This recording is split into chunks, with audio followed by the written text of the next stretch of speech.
Bonjour à tous. Comme d'habitude pour les mercredis, le live, le live de la semaine à propos des NFT. Je me rends compte que j'ai un petit problème technique, a priori, pour diffuser vers Instagram. Attendez, je regarde. Tac, tac, tac. J'essaye de résoudre ce problème en même temps que je vous parle. Et en même temps, ça vous laisse le temps d'arriver. Trop beau.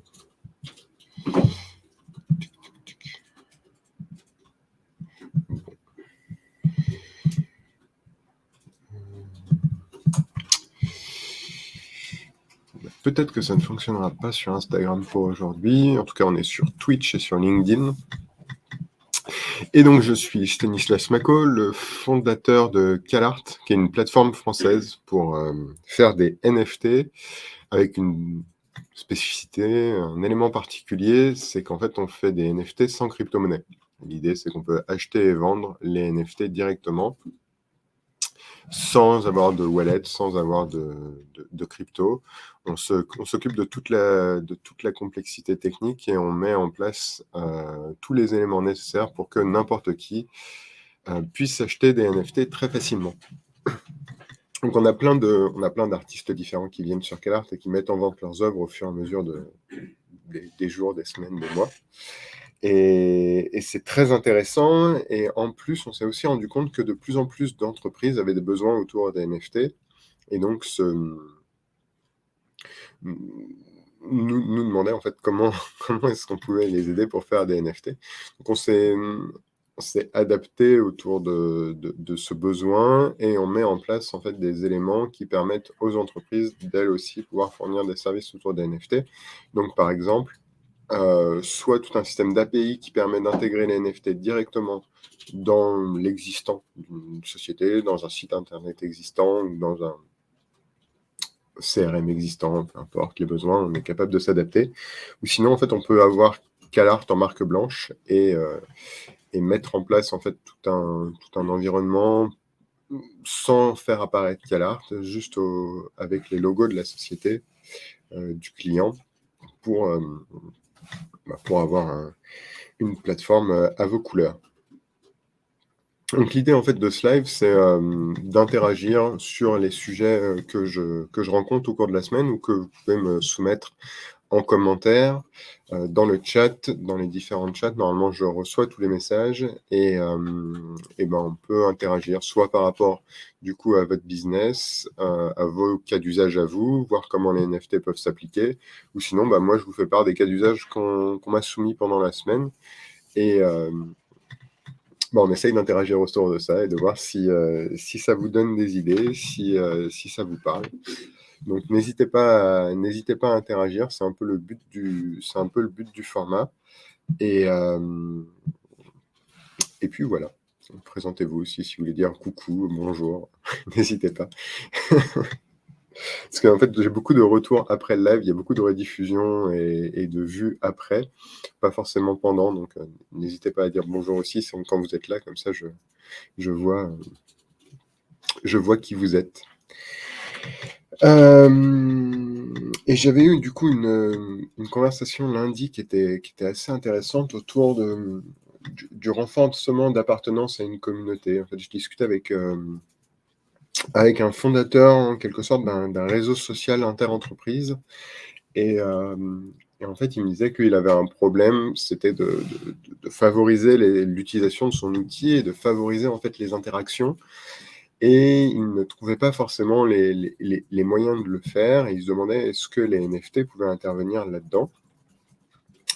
Et en fait, oui, ils le peuvent. Je donne la réponse dès le début. Il n'y a pas de suspense. Les NFT, en fait, sont un excellent moyen de gamification. C'est un outil de gamification. Donc, sur toutes les plateformes, la gamification, c'est quelque chose d'assez connu. Vous allez pouvoir obtenir des récompenses suite à des actions que vous allez faire, quelles qu'elles soient. Ça peut être, je sais pas moi, vous allez vous inscrire, vous allez gagner des points, et avec ces points, vous allez débloquer de nouveaux endroits de la plateforme, ou vous allez débloquer des nouvelles interactions possibles, de nouvelles actions.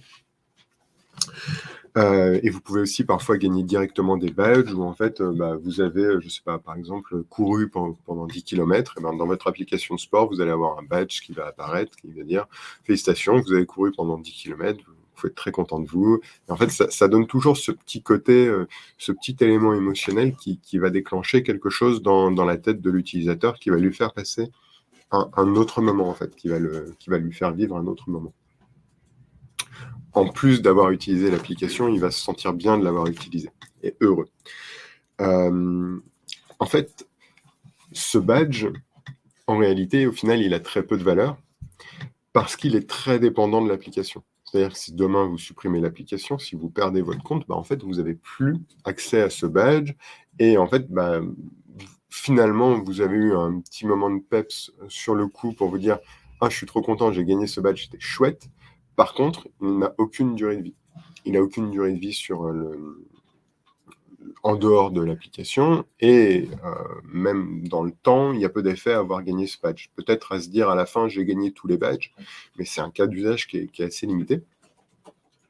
En revanche, si on étudie la gamification avec l'idée des NFT, en fait, on se rend compte qu'on ne gagne plus un badge dans la plateforme, mais on gagne un badge en dehors de la plateforme. Parce que l'utilisation de la blockchain va faire qu'on est dans un monde décentralisé et on n'est plus dépendant de la plateforme. Donc même si votre badge, il est lié à la plateforme, par exemple, vous avez couru 10 km, c'est la plateforme, n'importe quelle application vous permettra de le gagner. Mais en fait, j'ai couru 10 km, il devient quelque chose en dehors de l'application, de l'environnement. Et donc, en fait, vous devenez propriétaire du badge et vous le vivez en tant que tel. Vous n'êtes plus dans quelque chose où on vous a récompensé à un moment pour l'objet que vous avez, pour l'action que vous avez faite, mais vous devenez porteur de quelque chose qui est complètement décentralisé, comme quand au ski, on gagne une médaille parce que on a fait son flocon, sa première étoile, etc. On en devient porteur, elle nous appartient, cette étoile, elle est à nous, et elle n'est pas dépendante de quelqu'un. Il y a quelqu'un qui l'a émis à un moment, c'est une autorité de certification en quelque sorte, mais en aucun cas on est dépendant de cette autorité dans la durée. Ensuite, une fois qu'on l'a, c'est à nous, et ça reste notre propriété. Et je pense que ça change beaucoup de choses en fait dans l'interaction que les gens vont avoir avec ce badge par la suite. Avoir un badge n'a pas forcément beaucoup de valeur en soi. Par contre, l'avoir en dehors de la plateforme, ça lui attire tout un autre sens, et ça va pouvoir permettre aussi de communiquer autour de ça et de se dire: «Moi, je suis porteur de ce badge-là». Je suis pas forcément le seul, mais parmi mon cercle d'entourage, par exemple, je peux être le seul, et donc ça va être un mérite qu'on va exprimer. Et en fait, vraiment, avec cette personne lundi, on a vraiment mis en avant le fait que quand on est dans une plateforme centralisée, le badge qu'on va avoir, en fait, ne nous appartient pas, et on n'a pas ce sentiment d'appartenance. On va juste avoir gagné un niveau dans un jeu. On va pas vraiment avoir quelque chose à nous. Comme si, en fait, on louait notre voiture. Quand on fait du leasing de voiture, on a beau être avec notre voiture tous les jours, on sait qu'elle n'est pas à nous, et ça n'a rien à voir avec le fait d'acheter une voiture et d'être propriétaire d'une voiture, et c'est notre voiture. On ne dépend plus de personne vis-à-vis de cette voiture. Donc, en fait, les deux choses sont à la fois dans l'usage la même chose, qu'on soit propriétaire d'une voiture ou en location longue durée. On peut utiliser sa voiture tous les jours comme on l'entend, mais c'est pas du tout le même sentiment d'appartenance, et du coup, on n'a pas du tout le même lien, la même relation avec la communauté ou l'environnement qui entoure du coup ce badge NFT. Et c'est un petit exemple, mais ça peut s'appliquer sur plein d'autres domaines. Donc ce que pour moi, ce qu'il faut voir, ce que je veux illustrer un peu derrière cet exemple, c'est que on n'est pas forcément, parce parfois on se dit: «Mais pourquoi est-ce que je le ferais en décentralisé? Quel est l'intérêt pour moi d'aller faire des NFT alors qu'en fait je maîtrise parfaitement ma base de données à moi dans ma plateforme?» Je ne vois pas d'intérêt à aller faire du décentralisé sur ce sujet. Bah, en fait, c'est normal qu'en tant que plateforme, on ne voit pas l'intérêt de faire du décentralisé. C'est nous-mêmes, on n'a pas forcément d'intérêt. En revanche, les utilisateurs, eux, en ont. Et c'est là où ça change, et c'est là, en fait, où ça change la perspective. C'est qu'on ne le fait pas pour nous, en fait. On ne le fait pas en tant que plateforme, on le fait pour les utilisateurs. Et l'idée autour du Web3, de la décentralisation, des blockchains, etc., c'est vraiment de redonner le contenu aux utilisateurs, et que ce soit les utilisateurs qui possèdent les choses plutôt que les plateformes. Et après, à eux de voir ce qu'ils vont en faire. Peut-être que le badge des 10 km que vous aurez émis, bah, en fait, il pourra être utilisé par d'autres applications dont nous ne soupçonnez pas encore l'existence, mais qui auront enfin, qui, elles, trouveront un intérêt. Et peut-être qu'en fait, un jour, il y aura, je sais pas, un site qui permet de référencer toutes les performances sportives. Et du coup, bah, en fait, le NFT que vous aurez émis aura un intérêt à ce moment-là. Et c'est une transition, en fait, que je veux amener. Jolie transition, je suis content de moi. Mais n'hésitez pas à interagir dans le chat toujours si jamais ça vous donne des réactions. Vous pouvez interagir à n'importe quel moment. Attendez pas que je m'arrête parce que sinon, on est parti pour plusieurs heures. Mais l'idée, en fait, c'est qu'il y a une durée de vie illimitée derrière un NFT. Et là, en fait, où quand vous allez émettre un badge, pour reprendre cet exemple, de manière centralisée, bah, en fait, il va y avoir assez peu de... Enfin, il va y avoir une durée de vie qui va être égale à celle de la plateforme. Quand vous le faites de manière décentralisée, en fait, il n'y a plus de durée de vie. La seule durée de vie qu'il y a, c'est celle de la blockchain. Et aujourd'hui, quand on parle des blockchains les plus connues, on parle de choses qui ont potentiellement une durée de vie illimitée. Et donc, en fait, c'est assez intéressant de se dire qu'on ne se limite plus dans le temps par rapport à un projet. Donc, le badge aujourd'hui pourrait avoir une durée de vie quasiment illimitée et d'autres usages qu'on n'imagine pas encore. Mais c'est le cas aussi pour n'importe quel NFT qu'on pourrait vouloir émettre. J'ai eu une discussion vendredi avec une grande entreprise française et un des sujets, c'était bah, nous, on veut faire des NFT parce qu'on veut faire un jeu autour de notre sujet. Très bien. Je trouve que c'est une idée intéressante et pourquoi pas effectivement utiliser un jeu. Ils veulent faire un jeu un peu à la Pokémon où on peut se battre avec des cartes. Et je trouve cette idée totalement cohérente et totalement cohérente avec l'univers de cette marque. Mais en fait, le problème qu'ils avaient, c'est qu'ils voulaient se lancer dans 6 mois. Et par contre, lancer un jeu en 6 mois, en étant une grande entreprise française et avec la complexité que peuvent être les grandes entreprises ou les grands comptes, parce que j'ai l'habitude de travailler avec eux, je sais que ça nécessite une certaine structure et une certaine façon de faire. Je sais aussi qu'en 6 mois, c'est quelque chose qui va être très compliqué. Donc, en fait, il faut probablement découper ce projet et se dire, bah, en fait, déjà, vous pouvez émettre vos NFT dans 6 mois et sortir votre jeu dans 1 an. Parce qu'en fait, l'avantage des NFT, c'est comme on est sur une durée de vie qui est quasiment illimitée, bah, en fait, le projet ne se termine pas au moment d'émettre les NFT, mais en réalité, il commence pour le grand public au moment d'émettre les NFT.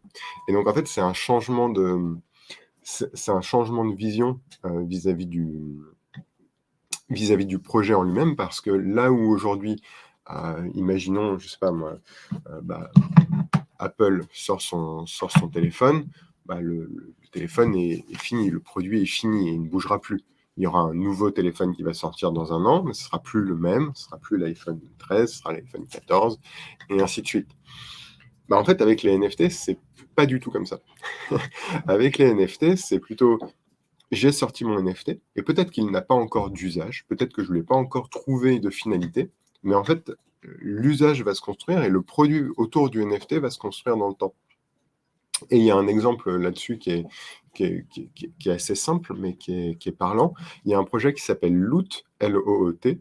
En fait, c'est un projet autour des jeux vidéo où on peut acheter un objet dans un jeu vidéo, disons une cape plus 2, je vais dire n'importe quoi, ou une épée plus 10, ou un bouclier en or, je sais pas. Et aujourd'hui, ça vaut rien en tant que tel. Ça n'a pas d'utilisation.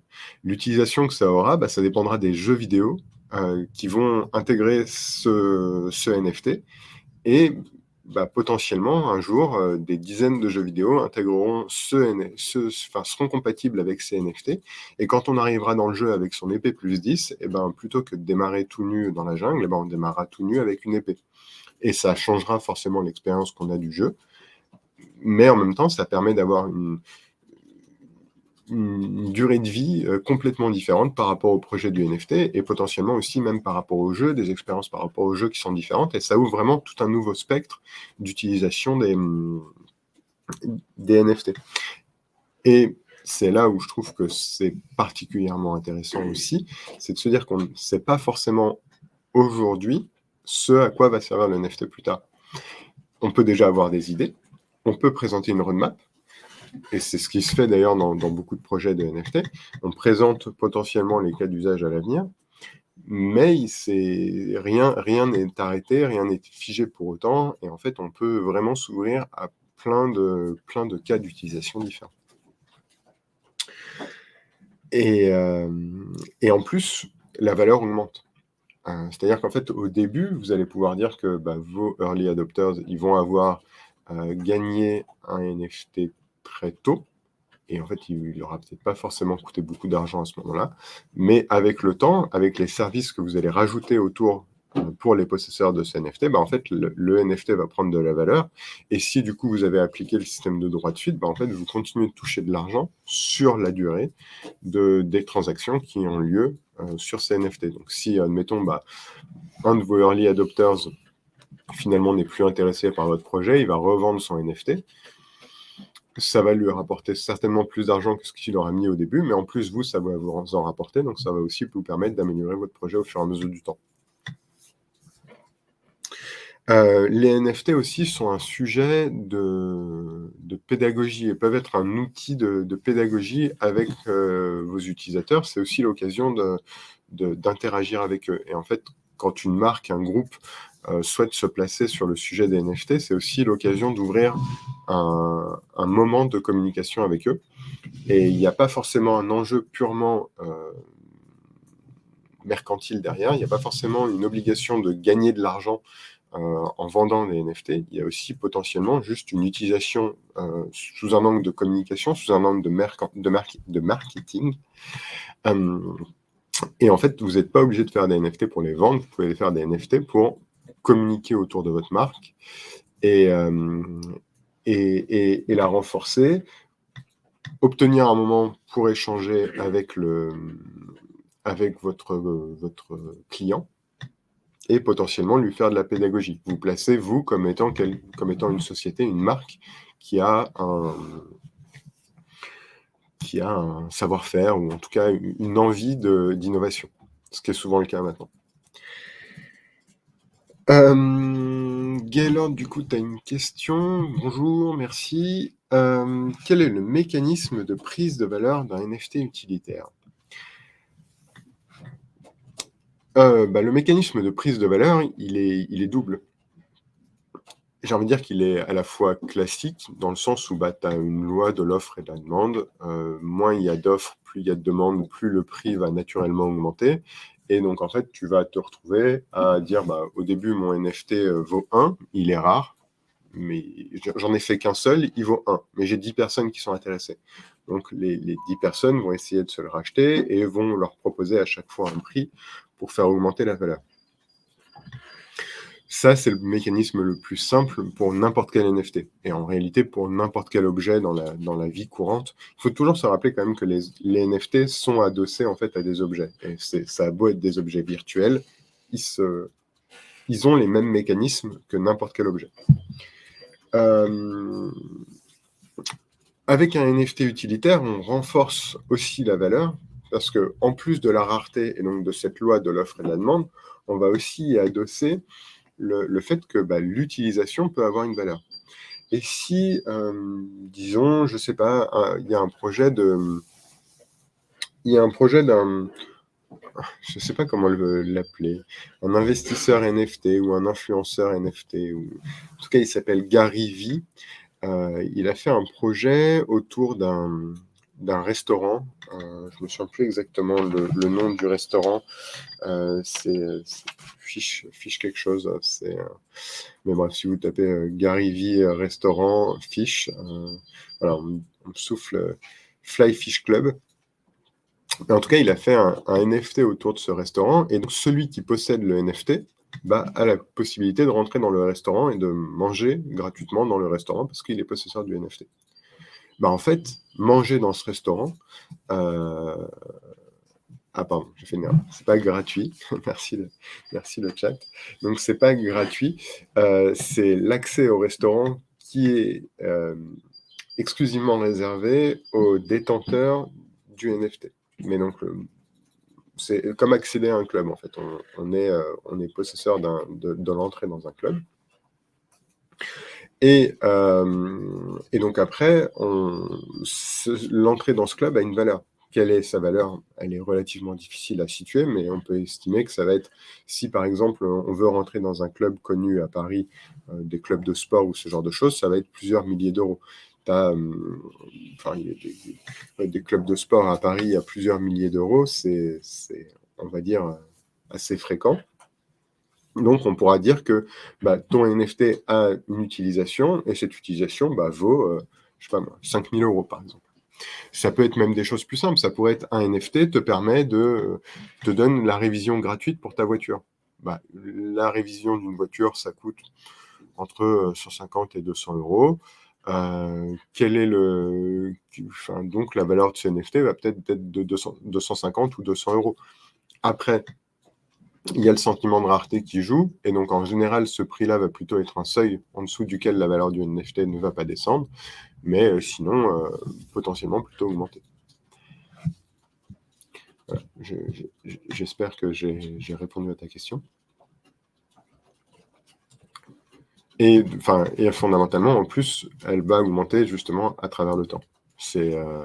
Et c'est pas forcément su à l'avance. Tu peux juste espérer, par exemple, si la roadmap est annoncée, tu peux espérer que la roadmap va se réaliser, et donc tu peux tabler sur la valeur du NFT utilitaire à l'avenir. Et en fait, si demain, je sais pas moi, Ferrari te dit, moi je fais un NFT, et le possesseur du NFT dans 10 ans, il aura une Ferrari, tu peux te dire qu'en fait, dès aujourd'hui, le NFT va sans doute valoir plusieurs centaines de milliers d'euros, probablement même plusieurs millions, parce que, en fait, il permettra d'avoir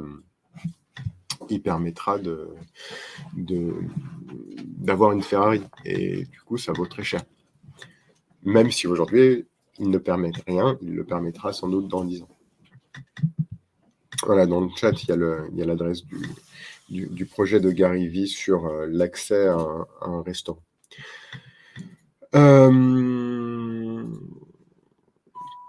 Voilà pour les éléments que j'avais en tête, dont je voulais vous faire part. En tout cas, un peu comme idée fondamentale autour des NFT et des idées à avoir en tête qui, même décorrélées de n'importe quel projet, peuvent être utiles. Après, j'ai eu d'autres. Je vais vous parler de 2 sujets que j'ai vraiment traités au cours de la semaine, mais je pense que je vais y consacrer un peu moins de temps. Ça va plus être des tout petits exemples, et après, je terminerai ce live, sauf si vous avez des questions. Comme d'habitude, vous pouvez poser les questions en cours de live, ou sinon, je crois que ça, dans les commentaires sur LinkedIn, sur Twitch, je pense pas.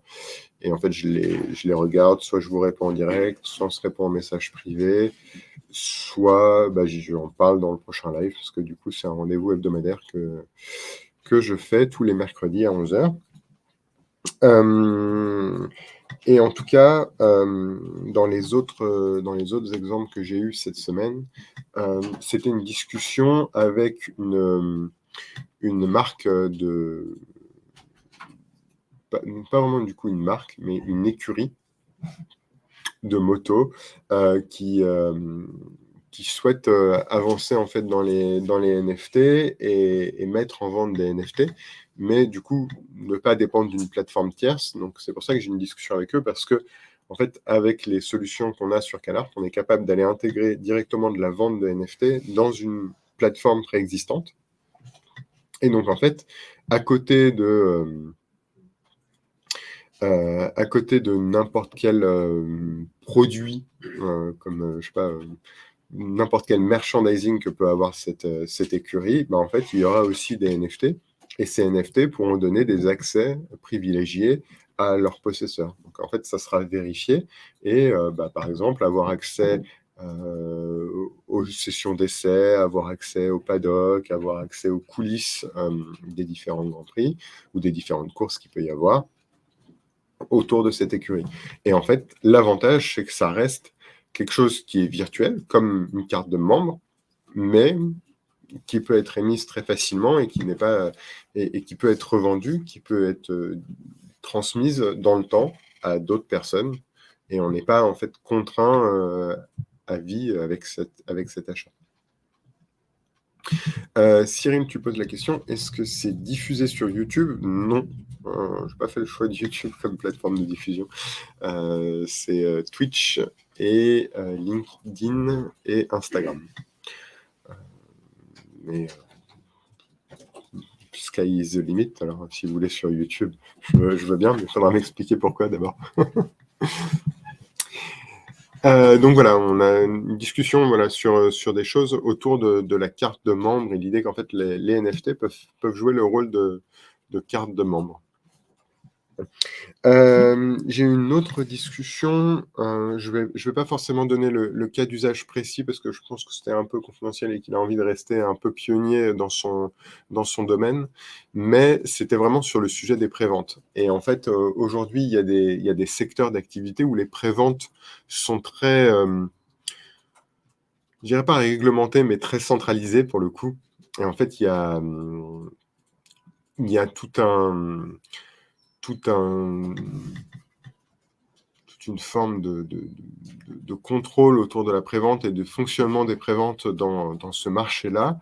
Et en fait, utiliser les NFT, ça lui permet de complètement court-circuiter toute cette centralisation qu'il y a autour de la prévente de ce produit. Et en fait, du coup, acheter le NFT, c'est acheter le produit pour dans 2 ans. Mais en passant directement par le créateur du produit et en fait sans intermédiaire. Donc ça simplifie la vie de tout le monde, tout en ayant un contrôle et une traçabilité qui est très claire et très forte. Donc c'est un projet qui est très intéressant. Là, ils annoncent au fur et à mesure des semaines les différents partenaires qu'ils ont. Et c'est, je pense, une des utilisations qui est très intéressante autour des NFT, c'est cette idée de prévente, de matérialiser quelque chose qui n'est pas encore là. Mais par définition, en fait, c'est bien le but du NFT, c'est de pouvoir matérialiser quelque chose qui n'est pas fondamentalement là. Donc en fait, plutôt que d'avoir un email ou un bout de papier qui justifie cet achat, cette prévente ou juste un email parfois, en fait, le NFT, lui, permet de supporter un peu tout ce poids de manière plus officielle et en même temps qui peut être vendu. Et le jour où vous présentez le NFT, vous pouvez retirer votre produit. Et ça permet aussi potentiellement d'aller investir sur la valeur future de l'objet en prévente. Parce qu'aujourd'hui, il y a parfois sur des préventes, il y a des énormes sujets de spéculation. Il suffit de laisser passer 1 an ou 2 pour que l'objet prenne 10, 20, 30% de valeur en plus. Et en fait, posséder le NFT, c'est aussi avoir la capacité de revendre très facilement cet objet sans avoir, en fait, en toute confiance, en quelque sorte, et sans avoir à manipuler l'objet, ce qui peut être mieux pour l'objet, parce qu'il y a des objets très fragiles qu'on préfère ne pas déplacer, ne pas manipuler. Donc oui, Cyril Marc, tu dis que LinkedIn, c'est un calvaire pour écouter en voiture, avec la mise en veille du téléphone et pas de picture in picture. C'est vrai, par contre, du coup, sur Instagram, je pense pas qu'il y ais une mise en veille. Sur Twitch, je pense pas non plus. Donc, c'est peut-être juste ces plateformes-là que tu n'as pas l'habitude d'utiliser. Auquel cas, écoute, je vais réfléchir sur comment faire ça sur YouTube si tu préfères. Ça, c'est des petits réglages et des petits usages à trouver en cours de route. Il n'y a pas de problème. Voilà, donc c'était un peu les différents éléments que je voulais vous transmettre aujourd'hui. Ça a déjà duré 30 minutes.